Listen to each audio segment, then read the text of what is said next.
Genesis, chapter 21. The Lord was gracious to Sarah as he had said, and the Lord did for her what he had promised. Sarah became pregnant and gave birth to a son for Abraham in his old age. This happened at the appointed time God had said it would. Abraham gave the name Isaac to the son Sarah bore him. And Abraham circumcised his son Isaac when he was 8 days old, just as God had commanded him.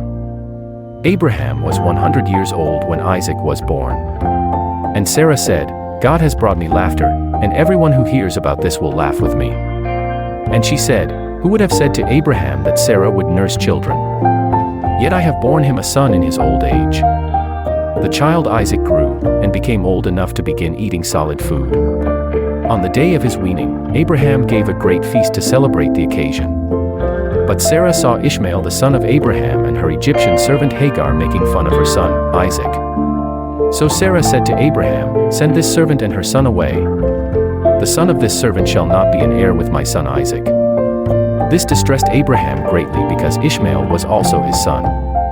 But God said to Abraham, don't be so distressed about the boy and the servant woman. Do whatever Sarah tells you, for the descendants I promised you will be from Isaac. And I will also make the descendants of Ishmael into a great nation because he is also your son. So Abraham got up early in the morning and gave Hagar some food and a leather jar full of water. He set them on her shoulders and then sent her away with their son. She left and wandered in the wilderness of Beersheba. Later, when all the water in the leather jar was finished, Hagar put her son in the shade of a bush. Then she went and sat down opposite him, about a bowshot away. She thought, my son will die, and I cannot watch this happen. And as she sat there, she raised her voice and wept. God heard the boy crying, and God's angel called to Hagar from heaven. He said, what is wrong, Hagar? Don't be afraid. God has heard the boy crying from where he is. Get up, and lift the boy up, and comfort him, for I will make him into a great nation. Then God opened her eyes and she saw a well of water. So she went and filled the leather jar with water. Then she gave water to the boy to drink. God was with the boy as he grew up in the wilderness, and he became a skillful hunter. He lived in the wilderness of Paran, and his mother got a wife for him from the land of Egypt. About this time, Abimelech came with Phicol, the commander of his army, to visit Abraham. He said to Abraham, God is with you in everything you do. Swear to me in God's name that you will be fair with me and my children and my descendants. As I have treated you with kindness, you shall do the same to me and to this country where you now reside as a foreigner. Abraham replied, yes, I swear to it. Then Abraham complained to Abimelech about Abimelech's servants who had captured a well of water. But Abimelech said, I don't know who did this. You never told me, and I heard about it only today. Then Abraham gave Abimelech some sheep and cattle, and they made an agreement. Then Abraham set apart 7 female lambs from the flock. Abimelech asked Abraham, what is the meaning of these 7 female lambs which you have set apart? Abraham answered, accept these 7 lambs from my hand as a witness that I dug this well. Southwest that place was called Beersheba, because there the 2 of them swore an oath. So Abraham and Abimelech made an agreement at Beersheba. Then Abimelech and Phicol, the commander of his army, returned home to the land of the Philistines. Then Abraham planted a tamarisk tree at Beersheba, and there he worshipped the Lord, the everlasting God. And Abraham lived as a foreigner in the country of the Philistines for a long time. Genesis, chapter 22. After these things, God tested Abraham's faith. God called to him, Abraham. And he replied, here I am. Then God said, take your only son Isaac, whom you love, to the land of Moriah and offer him there as a burnt offering on a mountain which I will show you. So Abraham got up early in the morning and saddled his donkey. He took Isaac and 2 of his servants with him. After he cut enough wood for the burnt offering, they went to the place God had told them to go. On the 3rd day of their journey, Abraham looked up and saw the place in the distance. Then he said to his servants, stay here with the donkey. My son and I will go over there and worship, and then we will come back to you. Abraham took the wood for the sacrifice and put it on his son's shoulders. Abraham carried the knife and the fire. As the 2 of them walked on together, Isaac said to his father Abraham, Father. Abraham answered, yes, my son. Isaac said, the fire and wood are here. But where is the lamb for the burnt offering? Abraham answered, God himself will provide the lamb for the burnt offering, my son." So Abraham and his son walked on together. When they came to the place where God had told him to go, Abraham built an altar there, and arranged the wood on it. Then he tied up his son Isaac and laid him on the altar on top of the wood. Then Abraham reached out his hand and took the knife to kill his son. But the angel of the Lord called out to him from heaven, "Abraham, Abraham." He answered, "Yes, here I am." The angel said, "Don't kill your son or hurt him in any way. Now I can see that you trust God, since you have not withheld from me your son, your only son." Then Abraham looked up and saw a ram caught by its horns in a bush. So Abraham went and took the ram, and he sacrificed it as a burnt offering instead of his son. Southwest Abraham named the place Yahweh Yire. Even today people say, "On the mountain of the Lord it will be provided." The angel of the Lord called to Abraham from heaven a second time. The angel said, "You were ready to kill your only son for me. Since you did this for me, I make you this promise. I, the Lord, promise that I will greatly bless you, and I multiply your descendants. They will be as numerous as the stars in the sky and as the sand on the seashore. They will conquer the cities of their enemies. And through your descendants all the nations on the earth will be blessed, all because you have obeyed me." Then they returned to the servants and traveled back to Beersheba, and Abraham resided there.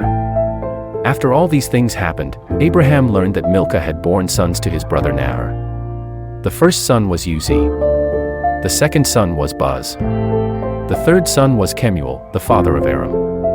Then there were Kest, Hazo, Pildash, Jidlaph, and Bethuel. Bethuel was the father of Rebekah. Milcah was the mother of these 8 sons, and Nahor was the father. Nahor was Abraham's brother. Also Nahor had 4 other sons from his concubine Reumah. The sons were Tebah, Gaham, Tahash, and Maacah. Genesis, chapter 23. Sarah lived to be 127 years old. She died in Kiriath Arba, which is Hebron in the land of Canaan. Abraham was very sad and wept for her there. After a while Abraham rose from beside his dead wife, went to the Hittites, and said, "I am a stranger and a foreigner among you. Sell me some land for a burial place among you, so that I can bury my wife." The Hittites replied to Abraham, "Sir, you are a mighty leader among us. Choose the finest of our tombs to bury your dead wife. None of us will refuse to help you in this way." Abraham got up and bowed to the people of the land, the Hittites. He said to them, "If you really want to help me bury my dead wife, speak to Ephron the son of Zohar for me. I would like to buy the cave of Machpelah, which belongs to Ephron. It is at the end of his field. I will pay him the full price in the presence of witnesses, so I will have a permanent burial place for my family." Ephron was sitting there among the people. He answered Abraham, "No, sir. Here in front of my people, I give you the entire land and the cave that is in it so that you can bury your dead."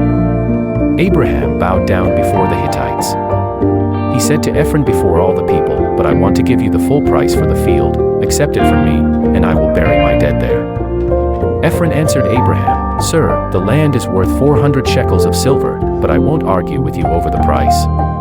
Take the land, and bury your dead wife."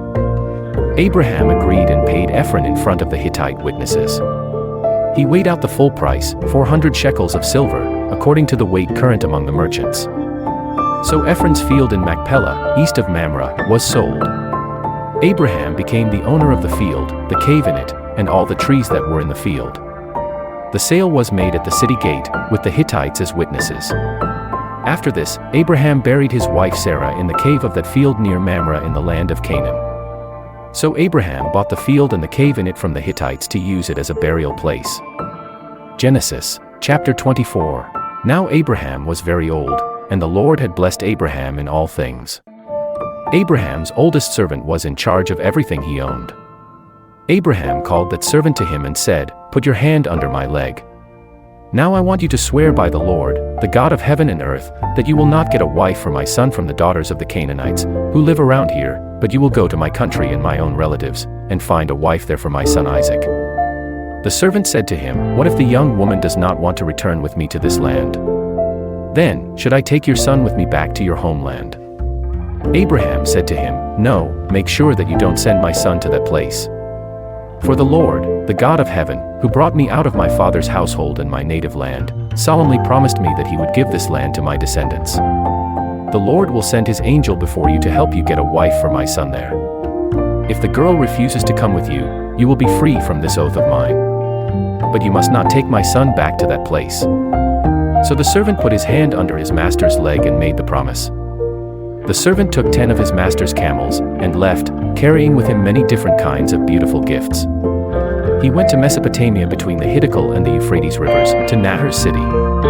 In the evening, when the women come out to get water, he went to the water well outside the city.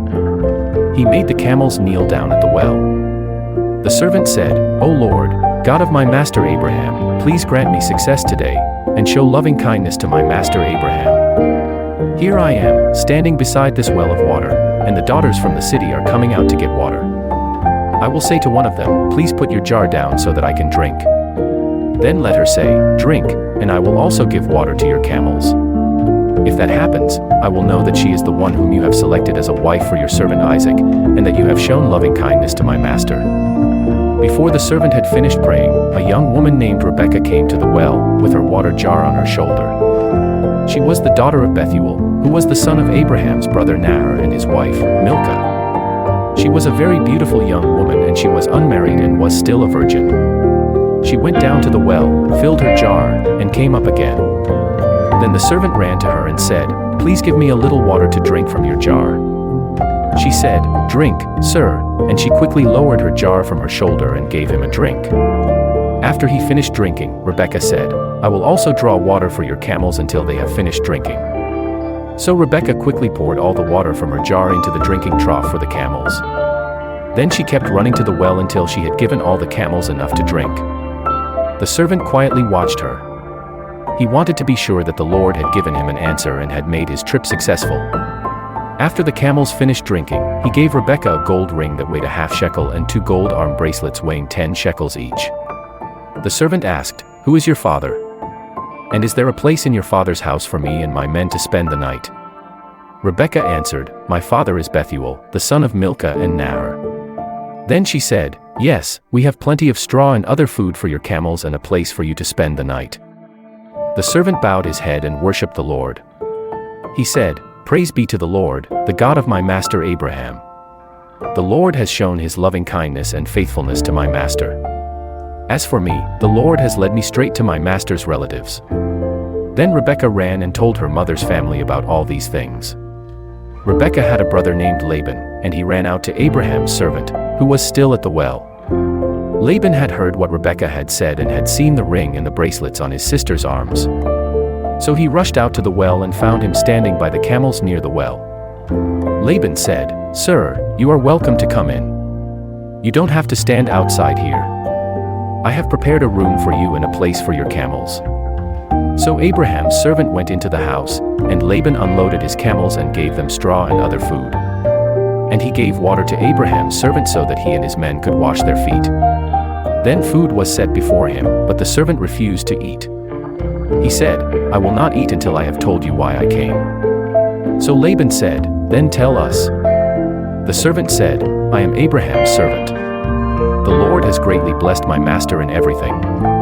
My master has become a rich man.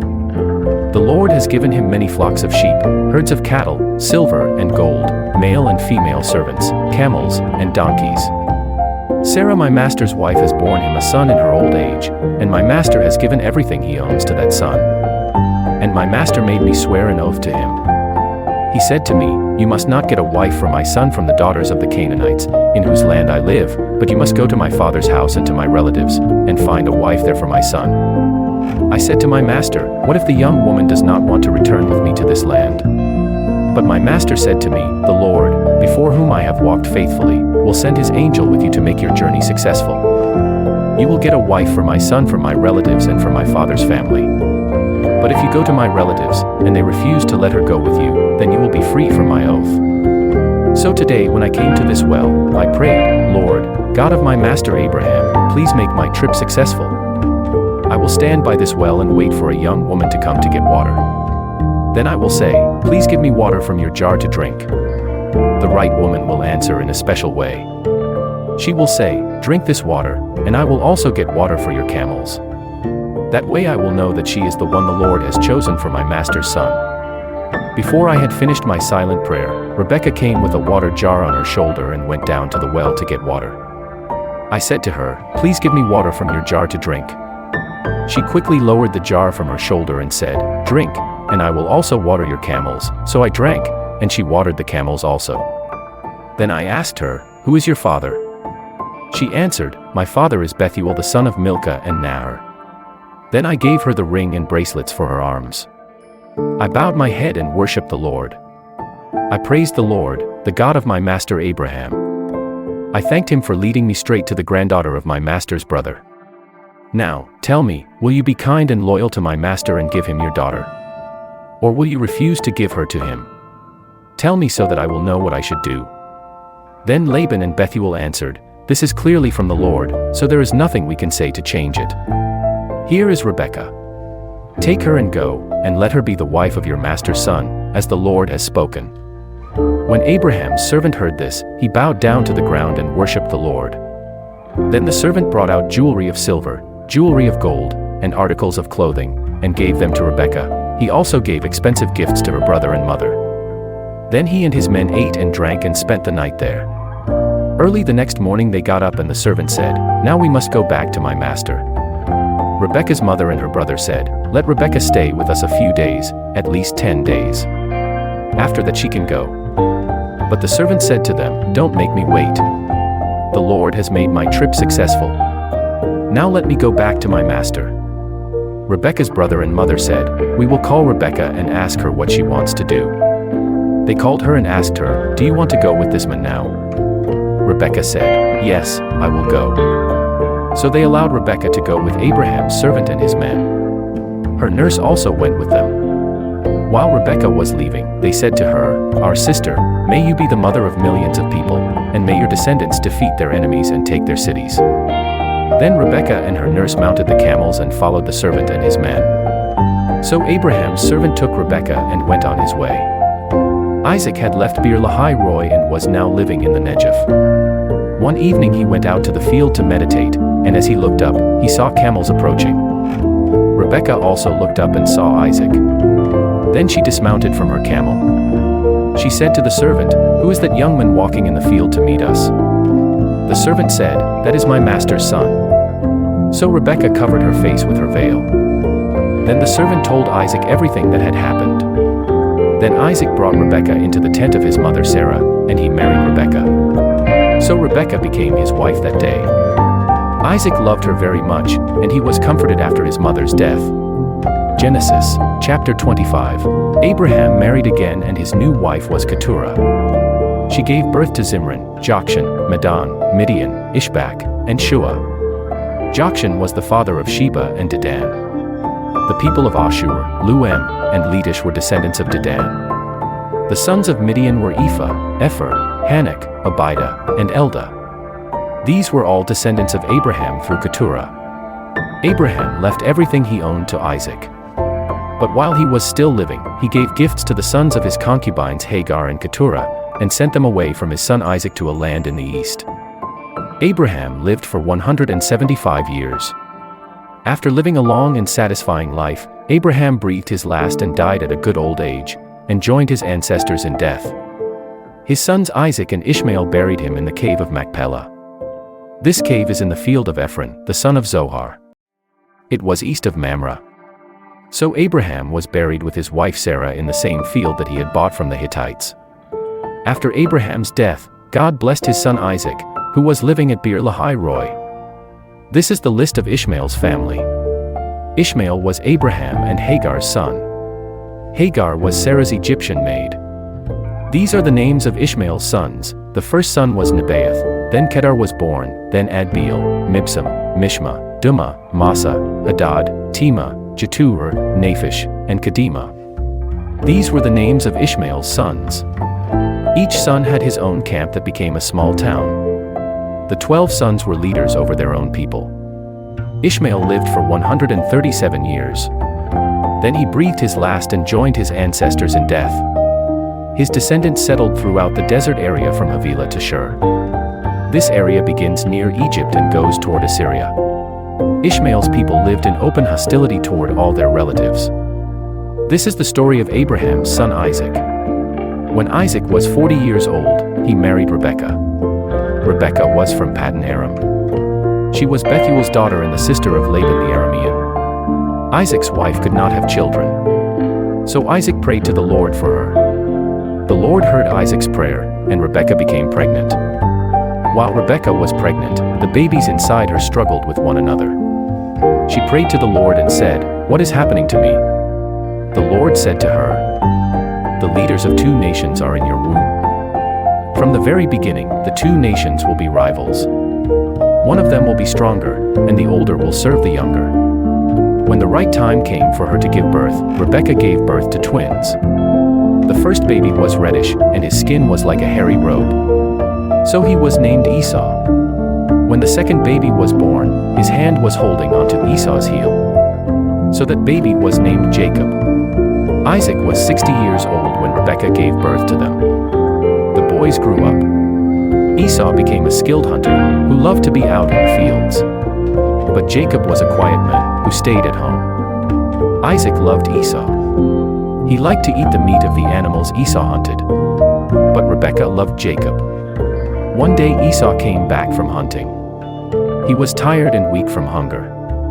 Jacob was boiling a pot of lentils. So Esau said to Jacob, "I am weak with hunger. Give me some of that red soup."